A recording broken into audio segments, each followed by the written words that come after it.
Of the Year award went to Brady Heslip, who plays for the NCAA basketball at Baylor University in Waco, Texas.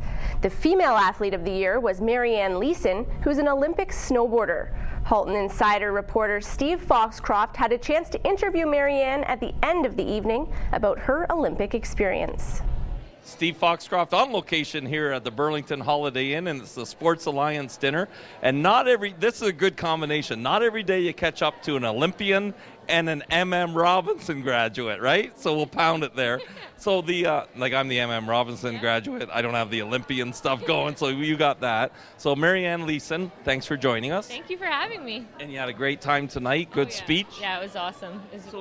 Tell us about, did you start off as a skier before you got into snowboarding? I did. I started skiing when I was 2, and then ski racing when I was 7, and then I tried to snowboard when I was 11 or 12, and I just switched from there. Was Glen Eden the first spot you skied at? Oh, yeah. Well, my backyard was the first spot I skied, but then Glen Eden. But like most of us, right, in Burlington, we go up to Glen Eden. Oh, yeah, definitely. And then what about, so where do you go after that, though? Because you got to train, like high-end training. Where do you go? I training in Collingwood for the most part, but when I finished high school and I graduated from MMA, I actually moved to Calgary because the development team was out there and that's where all the athletes were, so I made the move to Calgary at 17. Yeah. So you left home, you left mom and dad.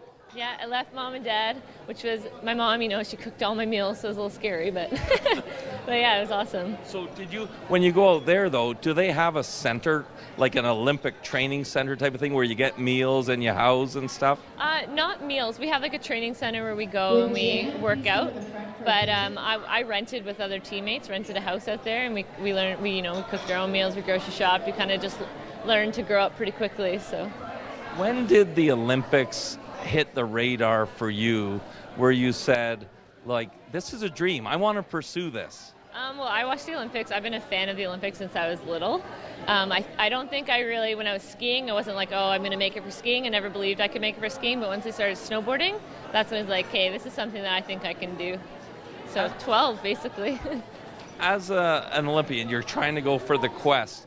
When did you know, how far in advance, and what did you have to do to qualify to make the Olympics? I didn't know till 2 weeks before the Olympics that I was going. So you have to have 3 top 16s on the World Cup circuit to go, and I left it to the very last minute.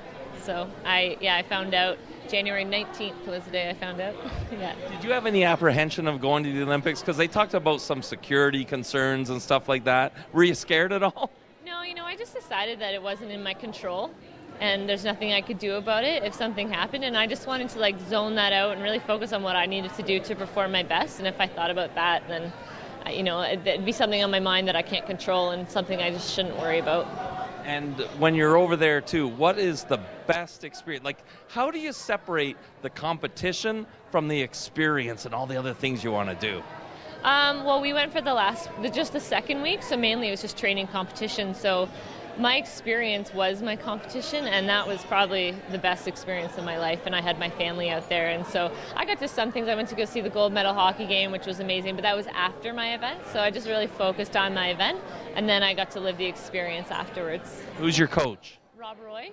And how does he help you? Oh, he's amazing. He does everything from mental to physical to technical on hill. He's just there for me at all times. So tell me this, as the Olympian at that elite level, everyone thinks it's just physical, like go out and snowboard, right? Yeah.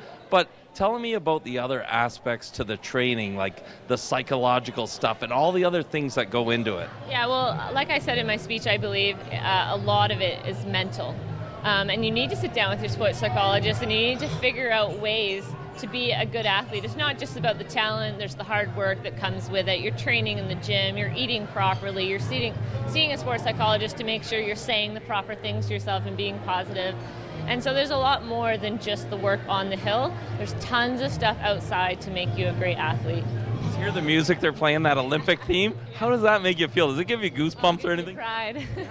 Yeah, no, I'm very proud Canadian, so yeah. Love to hear it, and a very proud former Ram too, right? Exactly. Go Rams, go. Yeah, you got it. Yeah. Well, Marianne, congratulations, and thanks for taking time out to visit with us.